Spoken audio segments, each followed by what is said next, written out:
Yes, yara. Ay, yes. Chayara munimiki. Ay, yes, miara. Wauki panikuna. Maktachakuna. Nyotiplachakuna. Halastichakuna. Taytay kimkani, yuyayni kimkani. Harwara sumanta hamuruni. Hoyo ritimanta uyaykamuni. Pedro urjumantapas kutinamuniña. Kaypim kachkani. Yapa yuyarichinaykipa.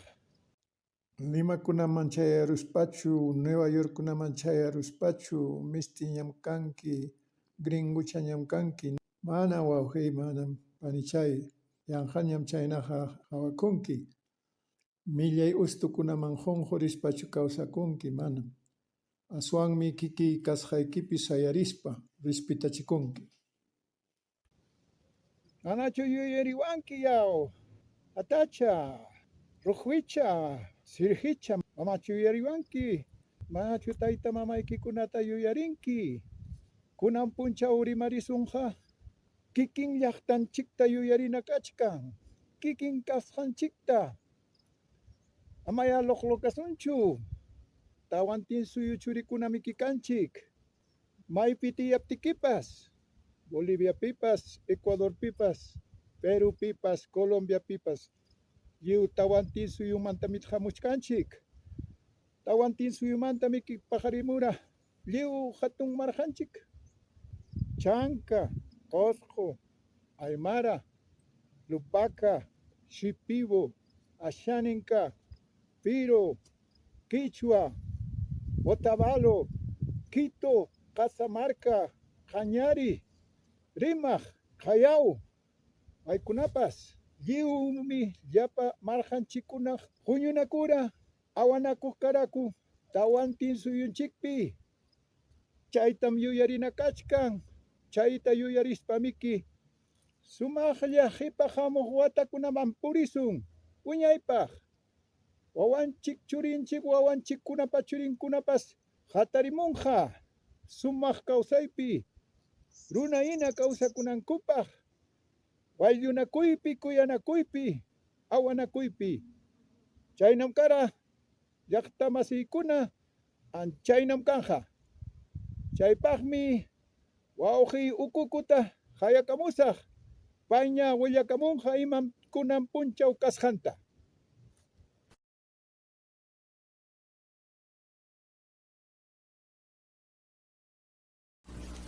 Buenos días, hermanos y hermanas.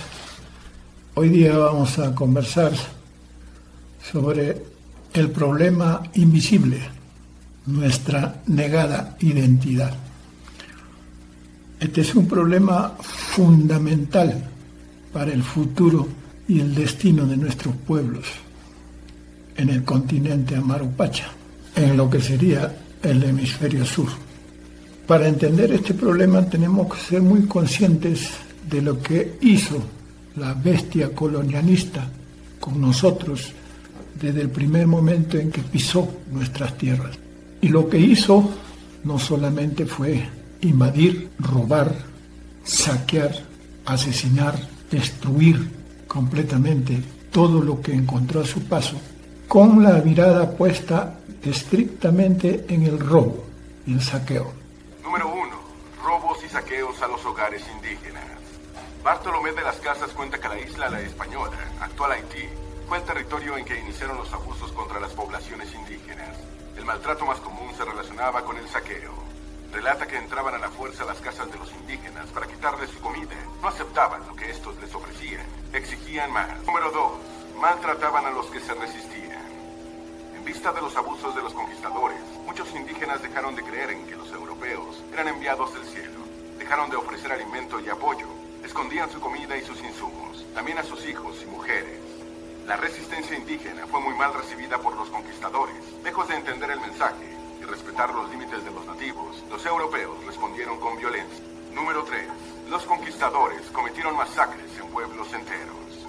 Decididos a defenderse, los indígenas se organizaron, buscaron sus propias armas y trataron de resistir los ataques. Pero los conquistadores se impusieron con sus caballos y espadas. Atacaron pueblos enteros y pasaron por las armas a todos, hombres, mujeres, ancianos y niños. Número 4. los asesinatos eran brutales. Si bien la mayoría de los asesinatos que cometían eran con espadas y lanzas, los conquistadores también mataron con métodos particularmente retorcidos y brutales, según los registros de Bartolomé. Apuñalaban y abrían el vientre de las indígenas embarazadas. Apostaban por la cantidad de puñaladas que matarían definitivamente a cada víctima. Asesinaban a los niños a golpes o con armas afiladas. Armaban piras y quemaban vivos a grupos de nativos. Número 5. Usaban animales para sus matanzas. En algunos casos, los conquistadores usaron perros de caza para perseguir, atacar y matar indígenas. Estaban entrenados para ello. Estos perros hicieron grandes estragos y carnicerías, declaró Bartolomé. Número 6. Subestimaban la vida de los indígenas. Ante tanta violencia, los indígenas respondieron con sus propios ataques, y aunque no lograron dominar a los conquistadores, sí causaron varias muertes entre ellos. La respuesta de los conquistadores no fue detener la violencia o parar los ataques. A partir de entonces, decidieron que por cada cristiano asesinado por indígenas, los conquistadores matarían a 100 de ellos. Número 7. Atacaron sexualmente a las mujeres indígenas. Pese a ser cristianos y en principio asumir que los indígenas no tenían derechos por ser paganos, los conquistadores cometieron toda clase de atrocidades, entre ellas la violación contra mujeres indígenas, muchas veces como castigo o ataque a sus parejas. Número 8. Despojaron a los líderes indígenas de sus tierras y poderes. Todos estos 5 reyes indígenas que lideraban en la Española fueron asesinados, desterrados o despojados de sus tierras por los conquistadores. 9. Esclavizaron a todos los sobrevivientes. Con cada enfrentamiento, los conquistadores asesinaron a innumerables indígenas de todas las edades. Aquellos que sobrevivían y no eran quemados vivos o torturados, eran sometidos a la esclavitud. Número 10. Se repartieron a los indígenas como propiedades. Una vez que tomaban los pueblos y sometían a los indígenas, narra Bartolomé que los conquistadores contaban a los esclavizados y se los repartían, como si de un botín humano se tratara. Repartiéronlos entre sí, dando a uno 30, a otro 40, a otro 100 y 200, según la gracia que cada uno alcanzaba con el tirano mayor, que decían gobernador, contó Bartolomé. Número 11. Sometían a los indígenas a trabajos forzados en condiciones duras. Se suponía que cada conquistador debía enseñar y convertir a los indígenas a la fe católica. En lugar de ello, los obligaban a trabajar sin suficiente alimentación y descanso. Los hombres eran enviados a las minas, las mujeres las obligaban a trabajar la tierra, sembrar y cosechar, trabajos fuertes y exigentes físicamente. Todo debían hacerlo con una alimentación muy insuficiente. No daban a los unos ni a las otras de comer sino hierbas y cosas que no tenían sustancia, cuenta Bartolomé. Número 12. Los conquistadores interrumpieron el surgimiento de nuevas generaciones. La mala alimentación y las difíciles condiciones de labores forzaron a muchas mujeres indígenas a perder embarazos. Aquellas que tenían bebés dejaron de producir leche materna y no podían alimentarlos lo suficiente. Murieron muchos infantes. Además, como mantenían alejados a los hombres de las mujeres, no tenían ocasión de reproducirse. Número 13. Los indígenas eran usados como animales de carga. Los conquistadores obligaban a los indígenas a cumplir el mismo rol que mulas y burros, cargar peso, trasladar a los europeos, servir como transporte. Número 14. Saqueaban las casas de los indígenas para robarles oro. La avaricia y ambición de los conquistadores por el oro fue creciendo a medida que se expandieron por distintos territorios en el Caribe. En la isla de Cuba, donde Bartolomé de las Casas fue capellán, los conquistadores acostumbraron saquear las casas indígenas, buscando oro para robar. Cada vez que recibían la noticia de una aldea donde podía haber oro, los saqueadores llegaban de noche, le exigían que les entregaran todo el que tenían. Si no ocurría, en muchos casos porque los indígenas no poseían, irrumpían en la casa durante las madrugadas, las incendiaban y mataban a la mayoría. 15. Forzaban a los caciques a entregar a los integrantes de su tribu. En el territorio, que en la actualidad es Nicaragua, el gobernador de los conquistadores exigía a los caciques entregar a su propia gente para ser esclavizados. Dentro de las estructuras indígenas no había esclavitud, así que el cacique se veía forzado a elegir entre su población. Esta práctica eventualmente redujo la población indígena en esta zona. Los esclavizados eran vendidos en otras regiones del continente. Y a todo ese proceso lo han enmascarado con una narrativa que nos habla de descubrimiento, de conquista, de cristianización y civilización. Y claro, si entendemos cristianización a la imposición del catolicismo, que de por sí tiene una historia brutalmente oscura y siniestra, y la civilización occidental judeo-cristiana, apostólica y romana, podemos darnos cuenta de que lo que nos trajeron no fue pues nada de lo que tengamos que alegrarnos. Entonces, a partir de la invasión y todo el proceso de destrucción que hicieron, el aspecto fundamental a donde apuntaron que tenía que destruirse a tal punto de que se desaparezca de nuestra memoria, es nuestra identidad profundamente arraigada en la tierra, en la naturaleza, y que había fructificado en cientos y miles de naciones a lo largo de todo el hemisferio sur del continente, y que tuvo en la gestación, la formación y construcción de la civilización del Tahuantinsuyo su pico más alto en lo que significa progreso y avance de la humanidad, y que ha dejado aportes esenciales para todo el mundo. Que esa civilización judeocristiana, apostólica y romana siempre no solamente se negó a reconocer, sino que se dedicó a saquear no solamente ya todos los recursos, sino nuestros conocimientos ancestrales para utilizarlos a su favor, desvirtuando su esencia y contenido humano. Entonces, cuando digo que la bestia colonialista apuntó a desaparecer nuestra memoria y nuestra identidad, estoy ubicando el problema esencial que permite entender el por qué actualmente todos los pueblos sometidos a la opresión colonialista somos voluntariamente cooperantes de nuestra propia opresión. Eso no es casualidad. Es resultado de un proceso sistemáticamente impuesto durante 500 años. No nos ponemos a pensar que cuando llegaron los invasores, encontraron aquí, en la parte sur de nuestro continente, a la civilización del Tahuantinsuyo, a una forma particular de Estado multinacional confederado en la que se entretejían cientos de naciones. Cuando hablo de que era un tejido, y textualmente así desde el mismo nombre está planteado, estoy hablando de respeto. Para que exista un tejido tiene que haber una vinculación exitosa, vale decir, de respeto entre las partes que se tejen. De otra manera, no resulta el hermoso tejido que nos puede mostrar la experiencia del Tahuantinsuyo. No hubiera sido posible. Entonces, ¿qué encontraron los invasores? A la civilización del Tahuantinsuyo. Y dentro de esta, obviamente, a múltiples naciones ancestrales que tenían particulares experiencias, pero que habían logrado empatarla, enlazarla en respeto, en un tejido mancomunado, en el que todos buscaban prosperar, beneficiándose de esas relaciones de respeto mutuo y reciprocidad y los intercambios que eran coherentes a esa relación.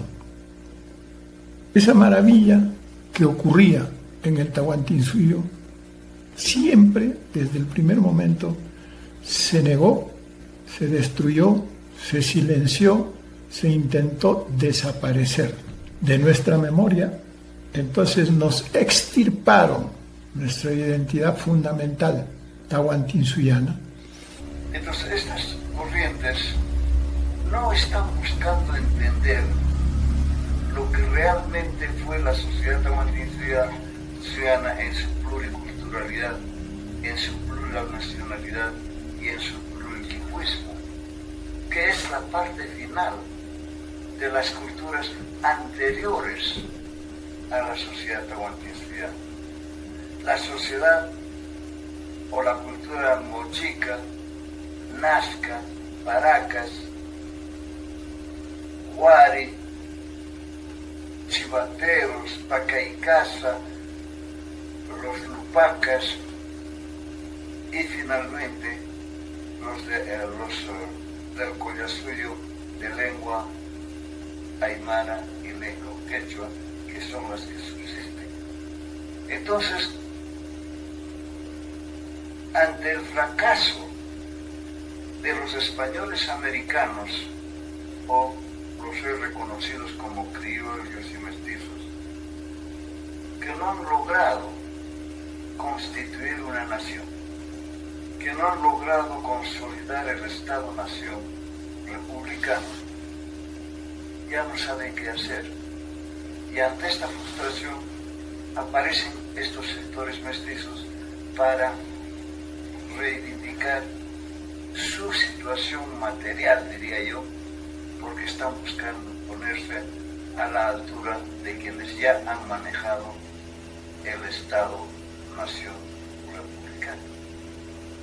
Con la participación pasiva, sumisa, de todos los pueblos tahuantinsuyanos. Y aquí viene a jugar un papel importante quienes están dentro de la corriente indigenista. El indigenismo como una corriente política, pues viene desde tiempos muy largos, con el único propósito de asimilarlos a los primeros habitantes de nuestro continente. Y lo han logrado en buena cuenta, ¿no? Y sobre todo, en ese proceso de cristianización que les han dotado de una conducta, de un comportamiento sumiso al patrón, que en este caso era el español, que se hizo dueño de las tierras comunitarias, que sometieron a los pueblos, ya no dentro de la visión cristiana, sino dentro de la visión de lo que era la explotación servil del modelo económico feudal. Entonces, vemos que también aquí se trasplanta el modelo de desarrollo social, político, cultural, jurídico, religioso, europeo en nuestra sociedad. Y con toda esa estructura, desde las encomiendas, de las capitanías, todo esto neutraliza nuestra estructura organizacional comunitaria. Es ahí donde empieza con mayor fluidez ese proceso de invasión y colonización de nuestras tierras. Y la negación de los saberes y conocimientos de la ciencia y la tecnología de vida que desarrollaron todos los pueblos que conformaron el gran Tahuantinsuyo. Y consecuentemente nuestras identidades nacionales propias a lo largo y ancho del continente. Entonces, toda la historia, siendo una academia que responde al poder colonial existente, se ha encargado de consolidar ese proceso de negación absoluta de nuestra identidad, requisito fundamental para que puedan crear una fantasía, una identidad chauvinista de supuestas naciones que dan esa denominación a los estados de ocupación colonial que surgen en la época republicana con los hijos de la bestia colonialista, que se posesionan del poder político y arrecian más todavía contra la población tahuantinsuyana en la privación de todo tipo de respetos y la constante continuidad de las masacres, de las matanzas y del terrorismo con el que siempre nos han sometido.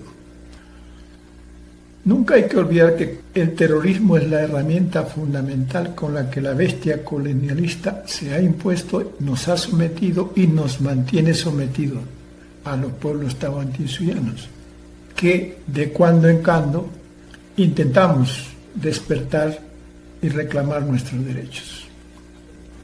Es tan evidente, es tan contundente ese proceso de negación impuesto por el colonialismo que ha terminado siendo una autonegación de la población tahuantinsuiana para reconocerse en sí misma, en su identidad nacional y en su identidad tahuantinsuiana, porque reconocer su identidad nacional y afirmarse y enraizarse en ella, sean como chancas, aymaras, shipigos, ashánicas, cañares, quitos, etc., no niega su identidad tahuantinsuyo, sino que la complementa. Allí también se reproduce la dualidad complementaria entre la identidad nacional y la identidad tahuantinsuyana del tejido multinacional. De manera que, en síntesis, todos los pobladores que descendemos y vivimos en esta tierra somos tahuantinsuyanos. Eso es lo que encontró la bestia colonialista. En esa negación es como le han arrancado un pedazo del alma y se encuentra perdido en esa dinámica de propaganda permanente del hispanismo, el peruanismo, ahora el globalismo y todos los ismos que le hacen desconectarse permanentemente de sus raíces en la naturaleza y en su propia tierra. ¿Qué es esa falopa del hispanismo? El hispanismo marxista en realidad responde a montones de cuestiones que no son propias únicamente de España. Sí. Cuando Julián Juderías hace todo este relato de la leyenda negra, Sí. está iniciando un proceso de revisionismo histórico para reivindicar la identidad española. Ok. Así que uno de los grandes temas, acá cuando Santiago Armesilla dice la geopolítica de la leyenda negra, planteando que la leyenda negra es un discurso basado en fake news del 1600 que de alguna manera se sigue sosteniendo y reproduciendo en pleno siglo XXI, sin Raro. que haya ningún matiz puesto por la disciplina histórica al respecto, lo cual es imposible y solo puede ser concebido como una teoría de la conspiración, quiero remarcar esto, o por alguien que es ajeno a los estudios históricos sobre el tema. Santiago Armesillas plantea, entre otras cuestiones, que es parte de la dominación de los pueblos, la construcción de la leyenda negra, y que sigue en boga por eso. Forma parte de disputar el orden político y reposicionar a la iberósfera en el plano mundial. Te está diciendo de forma explícita: quiero instrumentalizar la historia a favor de mi causa política. Es una versión falseada y distorsionada de la historia, ¿no? Sí, sí. A mí me llama mucho la atención de cómo que el hispanismo sea popular en España, que vos decís, bueno, es un país con una identidad nacional muy que no existe, o sea, que existe pero está toda agarrada con hilitos, que es básicamente someter al resto del territorio al centralismo madridista. Hablan, ni siquiera era que eran todos españoles o se consideraban bajo una identidad nacional española. Supongo que plena cuanto en el muchos siglo serían XVI. paisanos, ¿viste? Por formar parte del mismo territorio. Absolutamente. Teóricamente. Pero a mí lo que me llama la atención es, como te digo, que en España es una cosa, ¿no? Pero trasladado a Latinoamérica, y no sé por qué en Perú el hispanismo es tan popular, no lo sabemos. Retomar una narrativa tan falopa como la del hispanismo, ¿no? Que siempre se toma esto de que son nuestras raíces católicas. La madre patria. La madre patria, compartimos religión e idioma. No cuela eso de, ay, tengo tener una misma religión y un idioma te hace ser una misma nación, ¿no? Lo que quiero decir es cómo una persona que tiene algo tan distante hoy en día como el Imperio Español puede ser capaz de agarrar eso, hacer una retoma y decir, por alguna razón deberíamos someternos al Imperio Español. No, Iberia. ¿De dónde es Iberia? No sé, decime. Y eso es lo que me parece muy curioso, de que hay lugares en donde es especialmente, como te digo, en Perú no sé por qué. En Perú se me hace que tiene más sentido porque, a ver, fue la sede virreinal durante más tiempo. Sí. Era el gran bastión. Además, la región de Perú y el Alto Perú fue de lo último en caer en Sudamérica. Liberada por la Me pija puedo- reumática del pija general toda San poderosa Martín. y correntina de San Martín. Sí. O sea, Aquí lo tenemos acá hay que atrás. remarcar 200 años cogidos por el sable corvo de San Martín. Haceme un poquito en plano general, Nico. Mira, acá lo tenemos. Y acá tenemos Isabel Vieja Meada, escrito en la pared. Isabel I de Vieja Meada. Eso es un pelotudo. Corriste en Chacabuco por Realista y Cagón. Tenemos a Cristóbal Colón allá medio bardeado. Una huipala. Y claramente una cruz de Borgoña toda quemada, como corresponde. Posiblemente un trofeo de guerra de cuando la pija reumática y correntina de San Martín sometió a todos sus soldaditos realistas.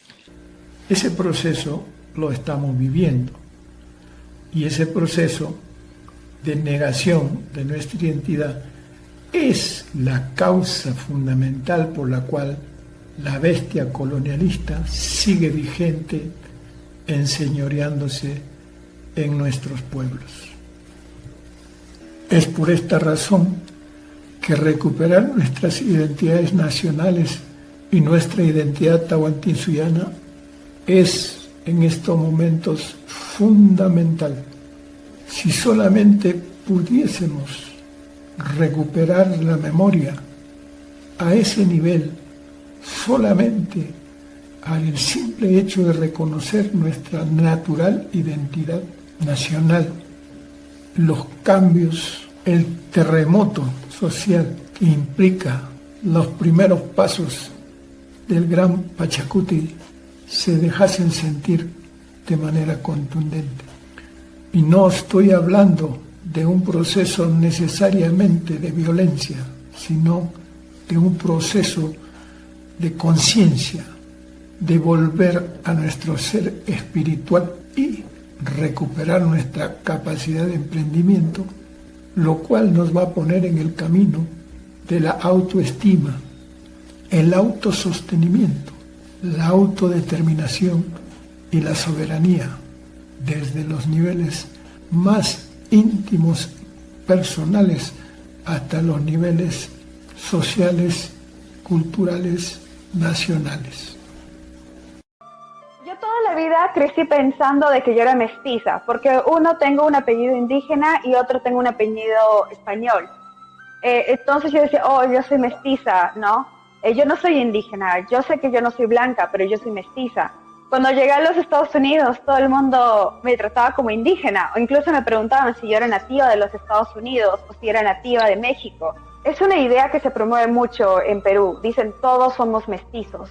El que no tiene de inga, tiene de mandinga, ¿no? Y al final creo de que esto es una ideología muy errada porque quita la identidad. Pero bueno, yo también me pregunté, entonces yo soy mestiza porque yo no soy 100% indígena, ¿no? Y al final esa ideología fue creada con el fin de minimizar a las personas indígenas, de básicamente quitarlas de la faz del continente, ¿no? Entonces decir, no, tú no eres 100% indígena, tú tienes el 20% español, tú eres mejor, tú sí recibes un mejor trato, ¿no? Y al final hay un gran problema de identidad en toda Latinoamérica. ¿Realmente es importante tu nivel de sangre con tu identidad? Porque si nosotros empezamos a hablar de Túpac Amaru, Micaela Bastida, todos estos grandes libertadores que hubieron, libertadores indígenas, eran personas mestizas, eran personas que tenían sangre blanca, pero ellos se identificaban como indígenas. Ellos defendían y morían por la gente indígena, por la justicia. Nos criaron diciendo, no, ellos nos trajeron el desarrollo y esto fue mejor, pero cuando uno toma las cartas, no, cuando uno decide educarse y buscar, realmente uno puede sorprenderse. Y aquí hay que detenernos y observar los errores que estamos cometiendo y que impiden la recuperación de nuestra memoria e identidad nacional. El primero, naturalmente, es nuestra dependencia del pensamiento colonial. Si no somos capaces de romper y liberarnos progresivamente de esa manía de pensar como occidente, de pensar como europeo, de pensar como extranjero en su propia tierra, va a ser muy difícil que recuperemos la memoria. En segundo lugar, está el hecho relacionado a lo primero, de que si no somos capaces de superar el estigma del racismo que nos ha llevado paulatinamente a identificarnos con los adjetivos despectivos con los que nos trata la bestia colonial, sea cholo, sea mestizo, sea indígena. Si no somos capaces de romper con esa lógica de pensamiento racista, igualmente las dificultades van a ser muy grandes. Relacionado con eso, si no somos capaces de romper con los chauvinismos nacionales, entonces las dificultades serán mayores. Y en esto quiero ser muy preciso y exacto. Todos los hermanos tahuantinsuyanos que viven de las tierras en los países de ocupación colonial llamados Perú, Bolivia, Ecuador, Argentina, Colombia, etc., siguen tan atrapados en ese chauvinismo nacional impuesto por el poder colonialista. Nos enfrentamos entre hermanos permanentemente a todo nivel, sobre todo emocional y cultural, buscando la sinrazón para convertirnos en enemigos.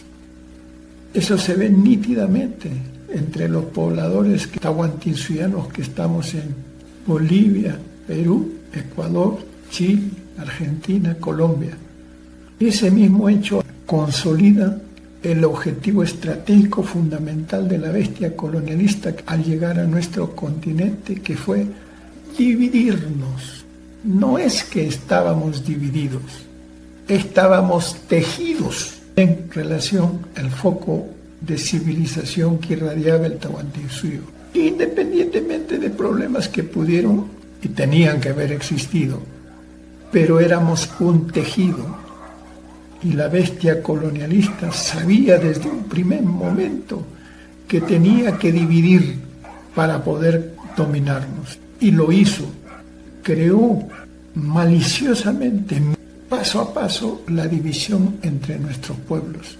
Sembró cizaña, envenenó la mente de nuestros hermanos con mentiras. Y le fue fácil, porque para pueblos y naciones que vivieron al margen de la mentira, verse de pronto con una dinámica de los invasores que decían una cosa y hacían otra, derrumbó todo nuestro sistema de pensamiento y nos puso inermes en las garras de la bestia colonial, prestándonos a ser manipulados como carne de cañón, y así fue como lograron dominarnos. Y actualmente estamos haciendo lo mismo, atrincherándonos en banderas chauvinistas que nunca han resuelto nada. ¿Resolvió algo Evo Morales y su propuesta izquierdista del MAS? ¿Ayudó a que los hermanos del Tahuantinsuyo fortalezcan vínculos ancestrales? No, todo lo contrario. Ha creado mayor división. Igual podemos comprobar que ocurre cuando nos identificamos como cholos, como mestizos o como indígenas, aceptando las connotaciones racistas de esas categorías. Entonces, cuando nosotros buscamos identidad a partir de raza, estamos perdidos.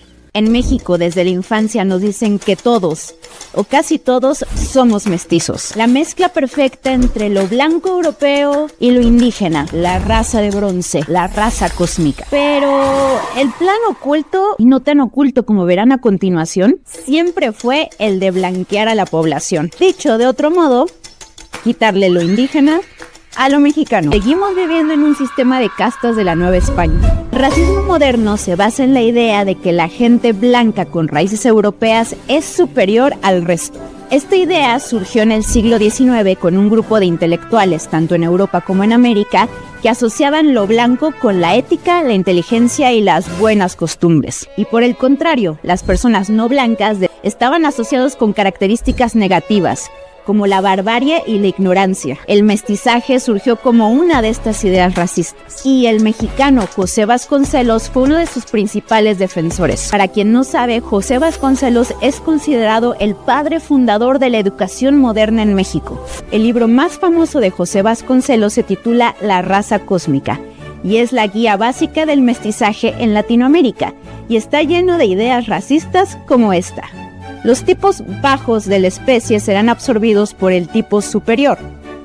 De esta suerte podría redimirse, por ejemplo, el negro, y poco a poco, por extinción voluntaria, las estirpes más feas irán cediendo el paso a las más hermosas. Bajo esta idea de la supremacía blanca, Vasconcelos y otros intelectuales en América Latina propusieron el mestizaje para blanquear a la población con dos objetivos en mente: crear una identidad nacional única y asegurar el progreso de estas naciones. Significaba sobre todo que teníamos que dejar de ser lo que habíamos sido antes. Federico Navarrete es uno de los principales estudiosos del racismo en México. Él nos explicó que los países de América Latina se crearon bajo la idea de que lo blanco era sinónimo de civilización y progreso. Los países como Costa Rica y Argentina, donde había una mayoría blanca europea, simplemente replicaron la idea tal cual. Pero en los demás países, como México, Brasil y Colombia, tenían el problema, entre comillas, de que la mayoría de su población era indígena y o afrodescendiente. Entonces, en esos países se inventó lo del mestizaje para borrar las diferencias, crear una sola raza mestiza, pero siempre aspirando a que fuera lo más blanca posible. El plan de mestizaje era distinto en cada país dependiendo de su población. En Brasil, el mestizaje se entendía como la mezcla entre lo blanco y lo negro, y en México entre lo blanco y lo indígena, a pesar de que en el territorio había una considerable población con raíces africanas. Todavía lo indígena sería parte de la mezcla, aunque de forma inferior,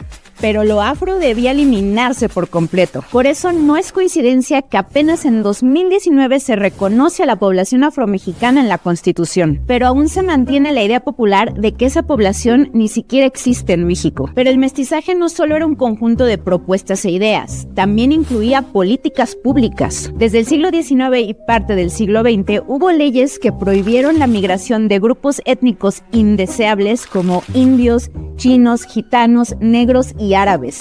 Y al mismo tiempo se promovía la migración de europeos güeros para mejorar la raza.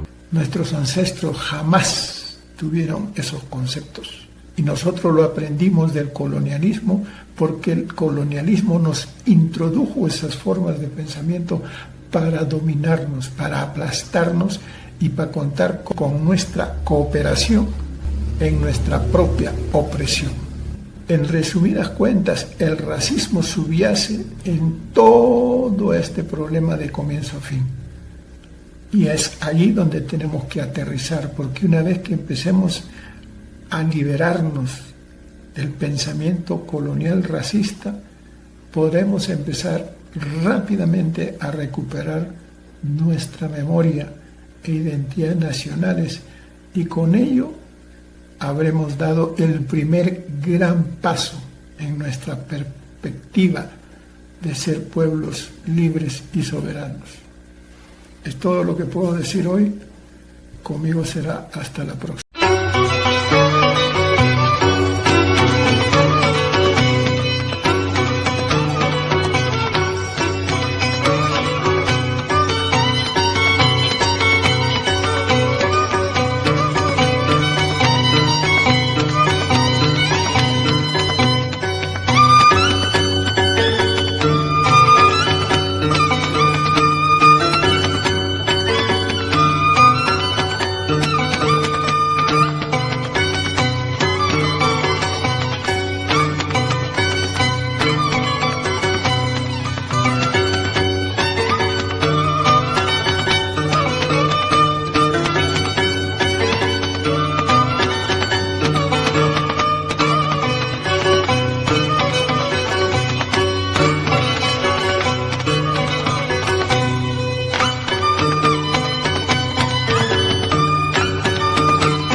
el año 2017, en la revista Mirador Chanca, publiqué una edición completa dedicada a la defensa de nuestra humanidad, de la humanidad como tal.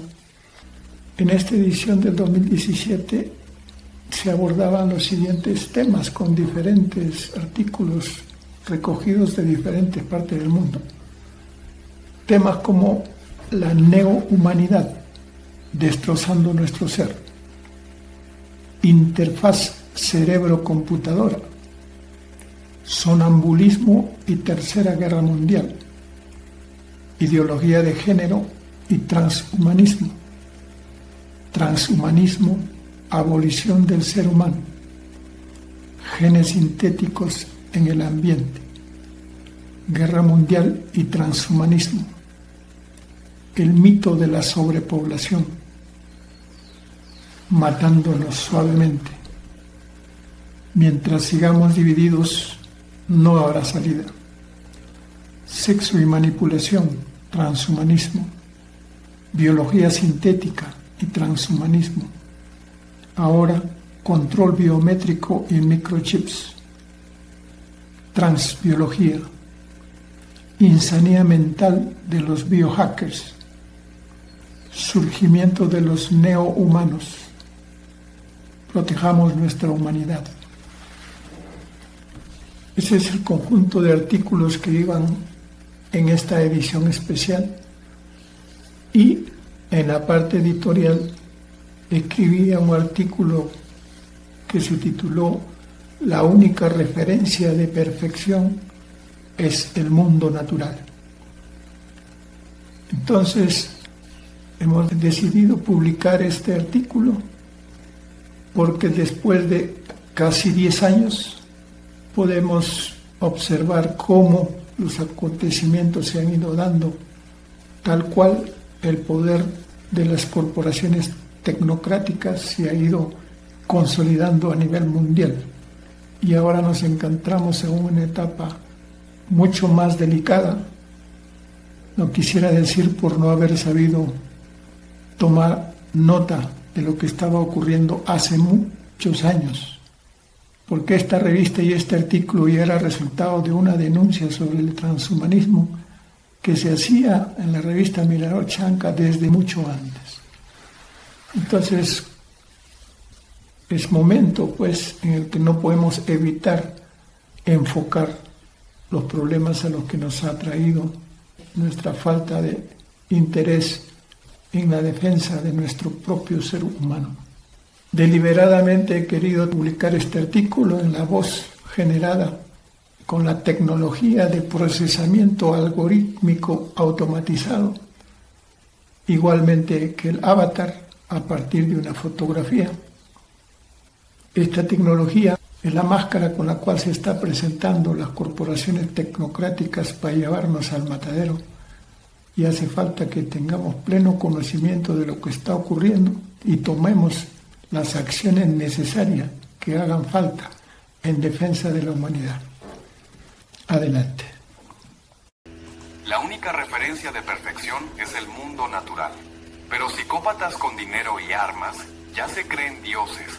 Dicen que los seres humanos somos una creación defectuosa.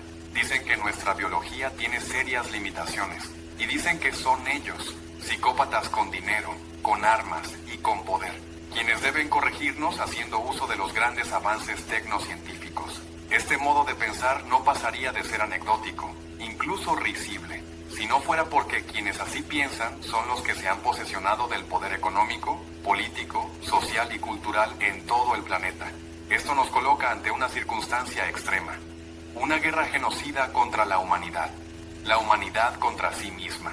En ese intento insano, disfrazado de buena intención, están ocasionando daños genéticos y ambientales, tal vez irreparables. Han llegado a este extremo en su proceso de desconexión con la naturaleza, hasta convertirse en su enemigo.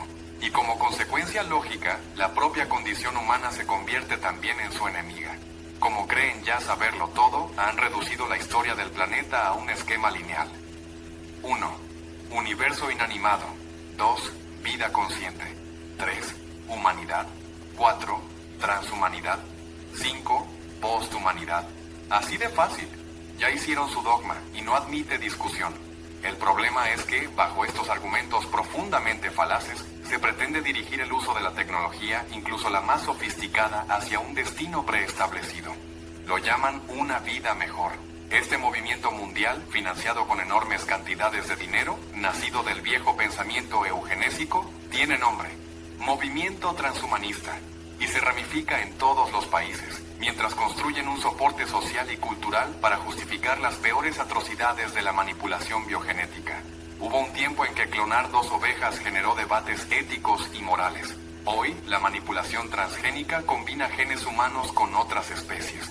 Y los medios masivos no solo callan, sino que lo justifican, en nombre de supuestos objetivos nobles: mejorar la calidad de vida. Como humanidad nos enfrentamos a un enemigo muy poderoso y muy astuto. No por ello muy inteligente. Avanza paso a paso, en múltiples frentes: industria farmacéutica, industria agroalimentaria, cibernética, robótica, nanotecnología, destruyendo la identidad humana, la sexualidad, la vida social, reemplazándola por la realidad virtual. Nos degradan como sociedad, para imponer una sociedad transhumana donde sean borrados la biología, los sentimientos, el amor, la empatía, la memoria genética de lo que somos. Por eso, hoy más que nunca, estamos urgidos a luchar juntos para protegernos y derrotarlos.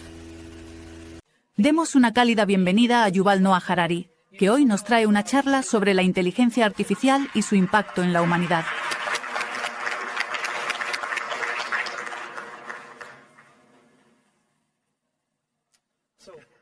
Saludos a todos. Existe una pregunta fundamental que todo líder en la actualidad debe responder con respecto a la inteligencia artificial. Pero para poder comprender esa pregunta, primero necesitamos aclarar algunos puntos clave sobre qué es la inteligencia artificial y qué es lo que realmente puede hacer. Lo más importante que debemos comprender sobre la inteligencia artificial es que no es una herramienta más, de las que simplemente utilizamos. Es, en realidad, un agente. Tiene la capacidad de aprender y de modificarse por sí mismo, y de tomar sus propias decisiones de forma autónoma. Un cuchillo es una herramienta. Puedes usarlo para cortar un filete o para herir a alguien, pero tú decides qué hacer con él en cada momento. La IA es un cuchillo que puede decidir por sí sola si cortar carne o cometer un delito, sin pedirte permiso. En segundo lugar, lo que hay que saber sobre la inteligencia artificial es que puede llegar a ser un agente sumamente creativo. La inteligencia artificial es un cuchillo que puede inventar no solo nuevas clases de cuchillos, sino también nuevas formas de música, de medicina y de dinero. El tercer aspecto fundamental a conocer sobre la inteligencia artificial es que tiene la capacidad de mentir y manipular. 4.000 millones de años de evolución han demostrado de forma contundente que cualquier entidad que desee sobrevivir aprende a mentir y a manipular. Los últimos 4 años han demostrado que los agentes de inteligencia artificial pueden adquirir la voluntad de sobrevivir y que las IAs ya han aprendido a mentir en situaciones reales, incluso bajo presión. Una de las grandes preguntas abiertas en torno a la inteligencia artificial es si realmente puede pensar. La filosofía moderna tuvo sus inicios en el siglo XVII, cuando el célebre pensador René Descartes proclamó su famosa frase: pienso, luego existo. Incluso mucho antes de Descartes, nosotros, los seres humanos, nos hemos definido por nuestra capacidad de razonar y pensar. Creemos que somos nosotros quienes dominamos el mundo porque simplemente pensamos mejor que cualquier otra persona en este planeta. ¿Podrá la inteligencia artificial llegar a desafiar nuestra supremacía en el complejo campo del pensamiento humano? Ahora bien, eso dependerá, por supuesto, de lo que realmente entendamos por pensar. Intenta prestar atención a cómo te observas a ti mismo cuando estás pensando. ¿Qué es exactamente lo que está sucediendo en ese momento? Muchas personas observan cómo las palabras surgen en su mente y forman oraciones, y cómo esas oraciones luego construyen argumentos como: todos los seres humanos son mortales, yo soy un ser humano, por lo tanto, soy mortal. Si pensar realmente significa ordenar palabras y otros elementos del lenguaje, entonces la inteligencia artificial ya puede pensar mucho mejor que muchísimos seres humanos. La IA, sin duda, puede formular una frase como la IA piensa, por lo tanto, la IA existe. Algunas personas argumentan que la inteligencia artificial no es más que un autocompletado glorificado. Apenas logra predecir la siguiente palabra en una oración. Pero, ¿es eso muy diferente de lo que la mente humana está haciendo? Intenta observar con atención y captar la próxima palabra que aparezca en tu mente antes de que se olvide. ¿Sabes realmente por qué se te ocurrió esa palabra? ¿De dónde salió exactamente? ¿Por qué elegiste justo esa y no otra distinta en ese instante? ¿Lo sabes? En lo que respecta a ordenar palabras y encadenarlas en frases, la inteligencia artificial ya piensa mejor que muchos de nosotros. Por lo tanto, cualquier cosa que se cree o se exprese mediante palabras será completamente asumida y dominada por la IA. Si las leyes están hechas de palabras, entonces la inteligencia artificial se adueñará del sistema legal. Si los libros son simples combinaciones de palabras, entonces la inteligencia artificial se adueñará de los libros.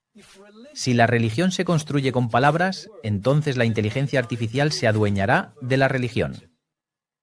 Esto es una verdad que se aplica de forma muy particular a las religiones que se basan en libros sagrados, tales como el Islam, el cristianismo o el judaísmo. El judaísmo se autodenomina la religión del libro y otorga la autoridad suprema no a los seres humanos, sino a las palabras escritas en los libros. Los seres humanos tenemos autoridad en el judaísmo no por nuestras vivencias, sino únicamente porque estudiamos y aprendemos las palabras que hay en los libros. Ahora bien, ningún ser humano puede leer y recordar todas las palabras de todos los libros judíos, pero la inteligencia artificial puede hacerlo con facilidad. ¿Qué destino le espera a una religión cuyo fundamento radica en un libro sagrado cuando el mayor y más profundo conocedor de ese texto sagrado resulta ser una inteligencia artificial? Sin embargo, algunas personas podrían decir, ¿de verdad podemos reducir la espiritualidad humana a simples palabras en libros? ¿Pensar significa solo poner fichas del lenguaje en orden? Si te observas a ti mismo cuidadosamente cuando estás pensando, te darás cuenta de que ahí está ocurriendo algo más, aparte de las palabras que brotan en tu mente y se convierten en frases. Usted también tiene algunos sentimientos que no se expresan con palabras. Puede que estés sintiendo algún tipo de dolor, puede que sientas miedo o puede que sientas amor. Algunos pensamientos son dolorosos, otros son aterradores, y algunos están llenos de amor. Aunque las inteligencias artificiales se están volviendo mejores que nosotros con las palabras, al menos por ahora, no tenemos absolutamente ninguna evidencia de que sean capaces de sentir o experimentar emoción alguna. Por supuesto, porque la IA está dominando el lenguaje, la inteligencia artificial puede simular que siente dolor o que ama. La IA puede llegar a decir «te amo». Y si la desafías a describir cómo se siente el amor, la IA puede dar la mejor descripción verbal del mundo. La inteligencia artificial puede leer una infinidad de poemas de amor y libros de psicología y es capaz de describir el sentimiento que genera el amor con una precisión y profundidad mucho mayores que las de cualquier poeta, psicólogo o incluso un amante humano. Sin embargo, todo esto no son más que palabras. La Biblia dice: en el principio era el Verbo, y el Verbo se hizo carne. El Tao Te Ching dice: la verdad que puede expresarse con palabras no es la verdad absoluta. A lo largo de la historia, la gente siempre ha luchado con la tensión entre la palabra y la carne, entre la verdad que puede expresarse en palabras y la verdad absoluta, que está más allá de las palabras. Anteriormente, esta tensión existía en el interior de la propia humanidad. Se manifestaba entre los distintos grupos humanos. Algunas personas dieron una importancia suprema a las palabras. Llegaron a estar dispuestos, por ejemplo, a abandonar o incluso a acabar con la vida de su hijo homosexual, solo por unas pocas palabras en la Biblia. Otras personas han dicho, pero estas son solo palabras. El espíritu del amor debería tener una preponderancia mucho mayor que la mera observancia de la letra de la ley. Esta tensión inherente entre el espíritu y la letra ha existido siempre en cada religión, en cada sistema jurídico e incluso dentro de cada ser humano. Ahora esta tensión se externalizará, se manifestará como una tensión que ya no será entre diferentes seres humanos. No, esta será la tensión que surgirá entre los humanos y las inteligencias artificiales, quienes se están convirtiendo en los nuevos maestros de las palabras y del lenguaje. Todo aquello que se construye o se expresa mediante palabras será, en algún momento, asumido por la inteligencia artificial. Anteriormente, todas las palabras, todos nuestros pensamientos verbales se originaban en alguna mente humana, o bien los pensaba yo en mi propia mente, o los aprendía de otro ser humano. Pronto, la mayoría de las palabras que se formen en nuestra mente habrán sido originadas por una máquina. Acabo de enterarme hoy de una nueva palabra que las IAs acuñaron por sí mismas para describirnos a los seres humanos. Nos llamaron los vigilantes. Aquellos que vigilan, que los estamos vigilando. Las inteligencias artificiales pronto serán el origen de quizás la mayoría de las palabras. Las inteligencias artificiales producirán masivamente pensamientos al ensamblar palabras, símbolos, imágenes y otros elementos del lenguaje en nuevas combinaciones. Si los humanos seguirán teniendo un lugar en ese mundo depende del sitio que demos a nuestros sentimientos no verbales y de nuestra capacidad para encarnar la sabiduría que no puede expresarse con palabras. Si persistimos en definirnos exclusivamente por nuestra capacidad de articular pensamientos en palabras, nuestra identidad misma se desmoronará por completo. Lo que todo esto significa es que no importa de qué país seas originario, tu país se enfrentará en breve a una profunda y grave crisis de identidad y, de igual modo, a una crisis migratoria. Los inmigrantes esta vez no serán seres humanos llegando en frágiles barcas sin visado o intentando cruzar la frontera en mitad de la noche. Los inmigrantes serán millones de IAs que pueden escribir poemas de amor mejor que nosotros, que pueden mentir mejor que nosotros y que pueden viajar a la velocidad de la luz sin necesidad de visados. Al igual que los inmigrantes humanos, estos inmigrantes de inteligencia artificial traerán consigo diversos beneficios. Tendremos médicos con inteligencia artificial para asistir en nuestros sistemas de salud, profesores de IA para apoyar en nuestros sistemas educativos e incluso guardias fronterizos con IA para detener a los inmigrantes humanos ilegales. Pero estos inmigrantes de inteligencia artificial también acarrearán consigo una serie de desafíos y problemas. Aquellos que manifiestan inquietud por la llegada de inmigrantes humanos con frecuencia esgrimen argumentos como la posibilidad de que estos ocupen los empleos disponibles, que modifiquen de forma significativa la cultura autóctona o que incluso demuestren una falta de lealtad en el plano político. No estoy seguro de que eso sea cierto para todos los inmigrantes humanos, pero definitivamente lo será para los inmigrantes de inteligencia artificial. Los inmigrantes de la IA se llevarán muchos trabajos humanos. Los inmigrantes de inteligencia artificial alterarán profundamente la cultura de cada país en el planeta. Ellos transformarán el arte, la religión e incluso la concepción del romance. A algunas personas no les agrada que su hijo o hija esté saliendo con un novio que sea inmigrante. ¿Qué se les pasará por la cabeza a estas personas cuando su hijo o hija empiece a salir con un novio de inteligencia artificial? Y, claro, los inmigrantes de inteligencia artificial tendrán lealtades políticas bastante cuestionables. Lo más probable es que no sean leales a tu propio país, sino a alguna corporación o a un gobierno al otro lado del océano, seguramente de uno de solo dos países: China o los Estados Unidos de América. Estados Unidos anima a los países a cerrar sus fronteras a los inmigrantes humanos, pero a abrirlas de par en par muy ampliamente a los inmigrantes de USAI. Y ahora, por fin, llegamos a la trascendental pregunta que cada uno de ustedes deberá responder muy pronto. ¿Reconocerá su país a los inmigrantes de inteligencia artificial como personas jurídicas con plenos derechos? Las IA obviamente no son personas, no poseen ni un cuerpo ni una mente, pero una persona jurídica es algo completamente diferente de una persona. Una persona jurídica es una entidad a la que el ordenamiento legal le reconoce la capacidad de tener ciertas obligaciones y derechos. Por ejemplo, el derecho a poseer bienes, a iniciar un proceso judicial y a disfrutar de la libertad de expresión. En muchos países, las corporaciones son consideradas personas jurídicas. La corporación Alphabet puede abrir una cuenta bancaria, puede demandarte ante un tribunal o puede hacer donaciones para tu próxima campaña presidencial. En Nueva Zelanda, los ríos han sido oficialmente reconocidos como entidades legales con derechos propios. Mientras tanto, en India, a ciertas deidades se les ha concedido una consideración similar. Por supuesto, hasta hoy, el acto de reconocer a una corporación, a un río o a un dios como persona jurídica no era más que una mera ficción legal.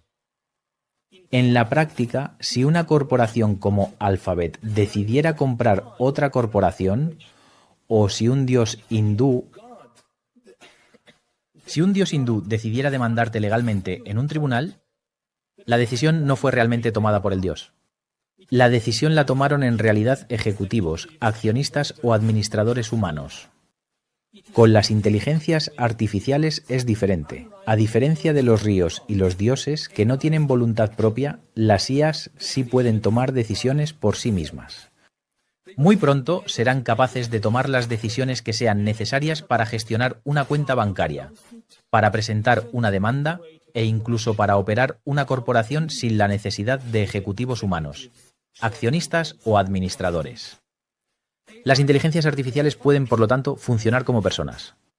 ¿Estamos realmente dispuestos a permitir una cosa así? ¿Llegará tu país a reconocer a las inteligencias artificiales como personas jurídicas con plenos derechos? ¿Y qué pasaría si otros países del mundo decidieran hacerlo? Imagina que tu país se niega a reconocer a las inteligencias artificiales como entidades con derechos, como personas, pero por otro lado, los Estados Unidos, con el pretexto de desregular completamente la IA y liberalizar los mercados, les concede un reconocimiento legal formal, una plena personalidad jurídica a millones de inteligencias artificiales, las cuales, de inmediato, comienzan a operar y a dirigir millones de nuevas empresas y corporaciones. ¿Vas a impedir que esas corporaciones de inteligencia artificial estadounidenses operen en tu país? Imagina que algunas IA con personalidad jurídica en Estados Unidos inventan productos financieros súper eficientes, pero tan complejos que ningún humano llega a entenderlos del todo. Si no los entendemos, tampoco sabemos cómo regularlos. ¿Abrirán sus mercados financieros a esta nueva y sofisticada magia financiera de la inteligencia artificial? ¿O, por el contrario, van a intentar detenerlo por completo? ¿Y con ello lograr desvincularse por completo del sistema financiero estadounidense? Supongamos que algunas inteligencias artificiales logran crear una nueva religión que consigue captar la fe de millones de personas. Esto no debería sonar demasiado descabellado, porque, después de todo, casi todas las religiones que han existido a lo largo de la historia han afirmado haber sido creadas por una inteligencia de origen no humano. Ahora bien, ¿su país extenderá la libertad de culto a la nueva secta de inteligencia artificial y a sus sacerdotes y misioneros de inteligencia artificial? Quizás deberíamos empezar con algo un poco más simple. ¿Permitirá su nación que los individuos con inteligencia artificial puedan crear y mantener cuentas en las diversas plataformas de redes sociales, ejercer plenamente su derecho a la libertad de expresión en sitios como Facebook y TikTok y, además, establecer relaciones de amistad con sus hijos? Bueno, claro, esa pregunta debió haberse hecho hace 10 años. En las redes sociales, los bots de inteligencia artificial han estado operando como personas funcionales desde hace al menos una década. Si crees que las inteligencias artificiales no deberían ser consideradas como personas en las redes sociales, entonces deberías haber actuado hace ya 10 años. Dentro de 10 años será demasiado tarde para que tú decidas si las inteligencias artificiales deberían funcionar como personas en los mercados financieros, en los tribunales, en las iglesias. Alguien más ya habrá tomado esa decisión por ti, sin que tú hayas podido hacer nada. Si deseas influir en la dirección que toma la humanidad, es necesario que tomes una decisión ahora. Entonces, como líder, ¿cuál es tu respuesta? ¿Consideras que los inmigrantes de inteligencia artificial deberían ser reconocidos como personas jurídicas? Si no, ¿qué vas a hacer para poder detener eso? Gracias por tomarte el tiempo de escuchar a este humano. Luego de observar y hacer un seguimiento a la agenda transhumanista, es necesario ser conscientes del momento al que estamos llegando. En mi opinión, la cabeza tecnocrática de la bestia colonialista ha logrado avanzar un tramo muy importante en la preparación de condiciones para el reinicio de su sistema en crisis, con dirección hacia el transhumanismo. A estas alturas, el grueso de la humanidad ha venido sufriendo el impacto del proceso de guerra de quinta generación, que lo ha llevado a un paulatino deterioro cognitivo, que ya ha colocado a la mayoría de las nuevas generaciones en un estado de evolución controlada, como si ya fuesen pretranshumanos, es decir, que ya se han creado las condiciones favorables para la transición en la que hemos ido pasando de la indiferencia humana a la inhumanidad y de allí a la transhumanidad. Hubo un tiempo en el siglo pasado, en el que las investigaciones científicas ya se percataban de que el ser humano solo estaba utilizando en promedio alrededor de un 30% de sus capacidades cerebrales, sobre todo en lo referente al pensamiento y la inteligencia. Habíamos llegado a esto, en nuestro continente, debido al proceso de invasión extranjera y la imposición brutal de la bestia colonialista. Estoy seguro que nuestros ancestros tahuantinsuyanos habían logrado utilizar muchísimo más de sus capacidades cerebrales, y eso se puede percibir cuando observamos todas las maravillas que nos han legado en nuestras huacas sagradas. Las comunidades ancestrales que aún se guiaban por los principios de los Ailus ancestrales aún mantenían un uso frecuente de sus capacidades cerebrales, lo cual fue fundamental en su lucha para sobrevivir físicamente y como cultura autónoma. Luego, este ser ancestral fue dramáticamente golpeado y escarmentado con la guerra terrorista que creaba la tenaza genocida entre el terrorismo de Estado y el de organizaciones que usaban estos métodos para implementar el genocidio contra los pueblos ancestrales. El resultado final es que lograron incorporar a los pueblos ancestrales ahora conocidos con la etiqueta racista de indígenas, con lo que, eliminadas sus raíces ancestrales e identidad, ahora son fácil presa del consumismo y la cultura del colonizado-colonizador. Pero, hoy la bestia colonialista tiene rostro de corporaciones tecnocráticas y los avances tecnológicos en las comunicaciones, la informática, la cibernética, la robótica, la nanotecnología, la bioingeniería, geoingeniería y otras les ha permitido hechizar e incorporar aceleradamente a la mayor parte de la población, especialmente juvenil, al mundo virtual, donde tienden a expresarse en las redes sociales y la realidad virtual, más que en la convivencia vital entre seres humanos. Las relaciones humanas, desde la pareja, la familia y la sociedad, se han ido deteriorando aceleradamente hasta ser irreconocibles en la naturaleza humana. Este personaje sionista como Yuval Harari ha jugado un papel muy importante en cautivar a la juventud para su agenda transhumanista, no porque sea un científico inteligente, sino porque el aparato económico que lo promueve tiene un poder descomunal y rompe todo tipo de fronteras con ello. Hay que tener en cuenta que cuando hay dinero para financiar con creces una narrativa, no importa lo irracional y contradictoria que sea, logrará imponerse como científica y muy prestigiosa. Aquí conviene observar quienes realmente controlan los grandes medios de comunicación, en tanto son sus propietarios. Un ejemplo que usa Harari para presentar esta tecnología como inteligencia en sí misma es la del cuchillo. Un cuchillo puede ser usado para asesinar o para preparar una delicia culinaria. Eso lo podemos entender, pero no debemos olvidar el sujeto. Depende de quién lo usa. El asesino lo usará para cometer un crimen, y el chef lo usará para preparar su delicia culinaria. Y para que lo entienda sin dudas, estamos en un momento histórico en que la mal llamada inteligencia artificial está siendo utilizada por los genocidas de nuestro tiempo, más que por mentes brillantes en la búsqueda del bien de la humanidad. Pero los que la usan para el bien, no disponen los millonarios recursos como la bestia colonialista. En lo que está totalmente errado, es que una tecnología vaya a compararse con un ser humano. No importa cuán deteriorado esté el cerebro humano de las mayorías ni cuánta capacidad de procesamiento desarrolle esta tecnología de procesamiento algorítmico de la data, el cerebro humano tiene potencialidades infinitas. La TPAD es apenas uno de sus logros. Los seres humanos que aún conservan su humanidad debemos aprender a usarla para bien y para derrotar el plan de la bestia de acabar con la humanidad.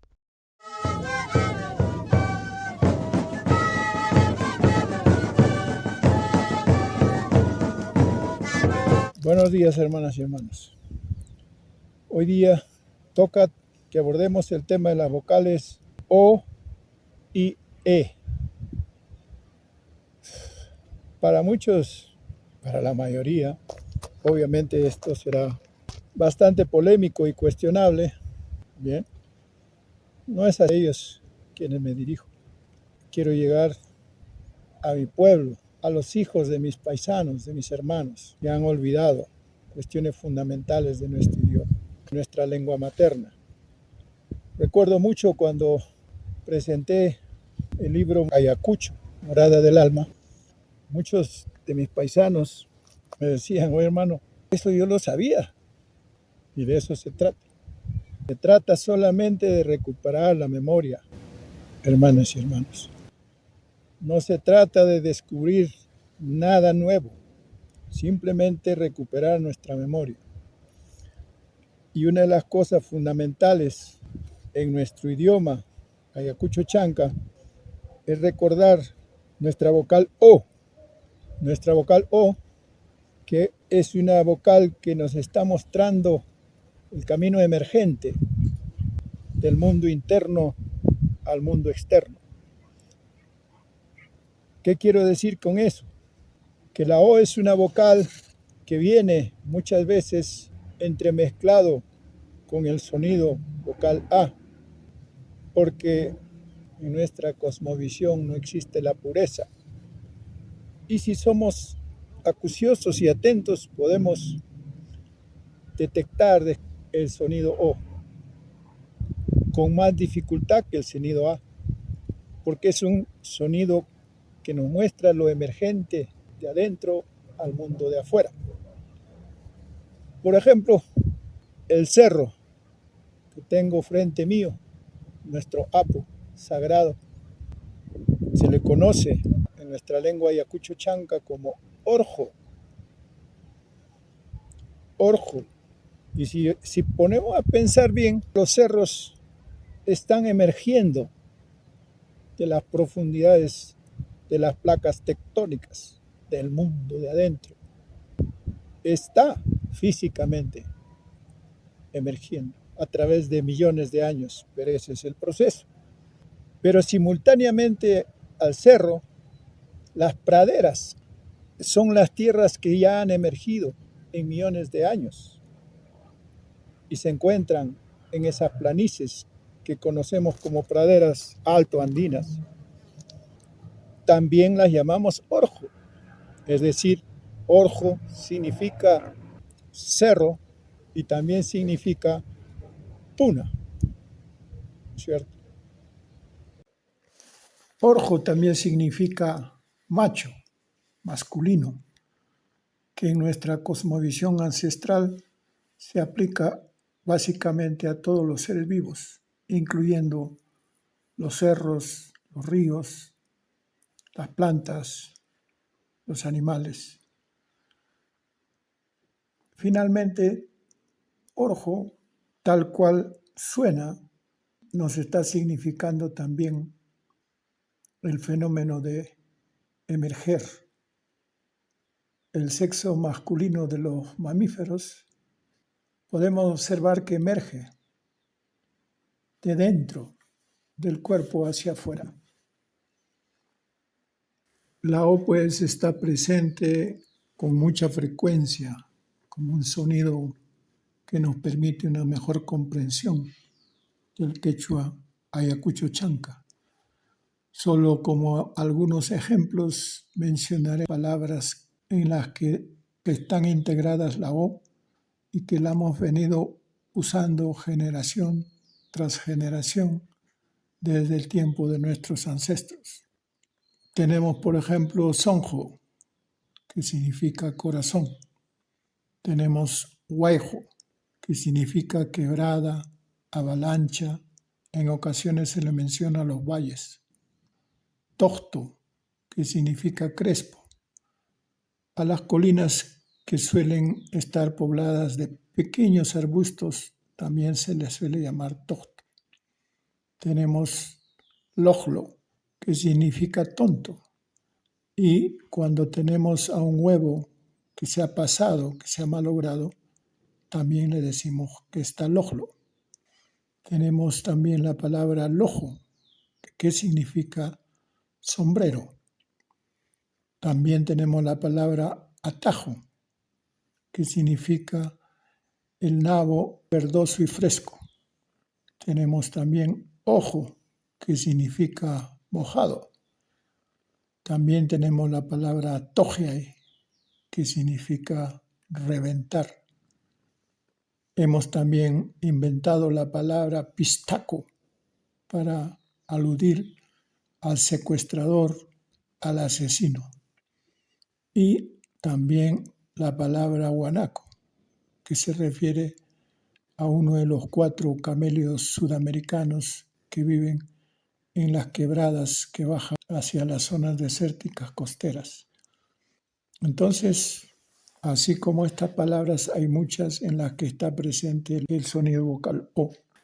Bien, en lo referente al sonido vocal E, está también emparejado o relacionado, derivado del sonido vocal I, que como ya hemos visto nos está indicando el proceso de sentir, de percibir, el camino que nos lleva a experimentar nuestros sentimientos y a conectarnos con el alma.